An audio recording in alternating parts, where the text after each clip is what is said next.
At Mont-Saint Michel in Normandy, time seems to stand still. But it was time that was needed for this Gothic structure and its surrounding bay to regain its island-like appearance during certain high tides. It took around 10 years of research and a further 10 years of major structural changes. Every year, more than 2.5 million tourists visit La Merveille. These works had two aims. Firstly, to make sure the island could once again be what it was during previous centuries. That is, surrounded by the sea and not sand and silt. And secondly, to improve the way we manage tourism. The first of these great infrastructural changes was the destruction of the old road, which prevented sand and water from circulating freely around the island. It's been replaced by a bridge on stilts that connects to an area of solid ground that becomes submerged at high tide.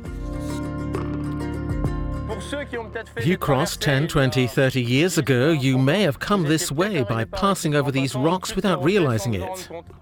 Hugo visits the bay several times a day with groups of tourists. He says the structural changes have had somewhat of an impact on his guided tours.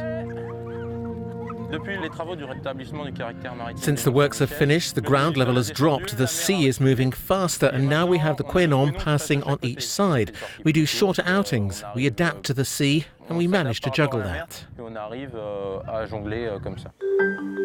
The total amount of this development works, 184 million euros, of which 85 million has been financed by France and 21.5 million euros by the EU's cohesion policy, which took charge of the part of the construction of the dam and its hydraulics. The old dam on the Quénon has now been demolished. The 8 gates of the new structure now regulate the flow between the river and the sea, which meet in the bay. The old dam was there to limit flooding and marine flooding. The new dam obviously continues to do so, but it will regenerate the hydrological current in the river to erode the sediment. This will remove the sand that accumulated at the base of Mont-Saint Michel. To complete this facelift, there are no longer any huge car parks at the foot of the mount. It can be reached by a free shuttle bus to a point on the bridge,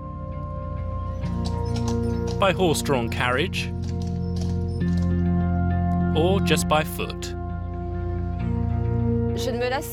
I never get tired of Mont-Saint Michel, and I come here very regularly, at least once a month. Now solitude and isolation can finally return to this beautiful island as it appears to float off the coast of Normandy.